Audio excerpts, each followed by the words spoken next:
Hi, hello, నమస్తే. ఒక మంచి విషయం.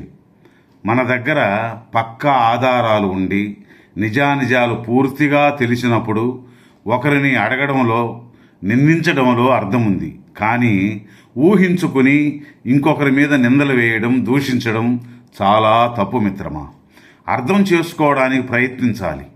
మన నమ్మకానికి వాస్తవానికి చాలా చాలా తేడా ఉంటుంది. ఒక మనిషి మీద కోపం కానీ వేరే అభిప్రాయం కానీ ఉన్నప్పుడు మనకి ఏ కీడు జరిగినా వాళ్ళే చేశారని, అందుకు కారణం వాళ్ళేనని అనుకుంటాం. ఒకరి విషయంలో అలాగే అనుకుంటాం, అపార్థం చేసుకుంటాం. ఇటువంటి అపార్థాలతోనే కుటుంబంలో చాలా చాలా పెద్ద నష్టాలు జరుగుతున్నాయి కూడా. ఇటువంటి అపార్థాలను ఇంకా ఇంకా పెద్దవి చేసుకుంటే జీవితంలో కోలుకోలేని నష్టం జరుగుతుంది.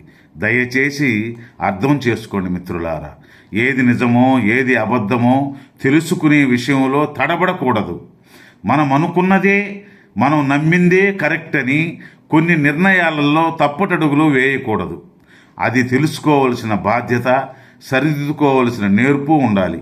కానీ ఒక్క మాట మిత్రమా, మన కంటికి కనిపించే వాటి వెనుక, మన మనసు నమ్మే నిజాల వెనుక కనిపించని నిజాలుంటాయి. ఆ నిజాలు మనం గుర్తిస్తే నిజమైన మనసులు మనకు కనిపిస్తాయి. అప్పుడు మన మనసులోని అపార్థాలు, అపోహలు అన్నీ తొలగిపోతాయి. అప్పుడే మన పని మీద మనం ప్రశాంతంగా దృష్టి పెట్టగలం.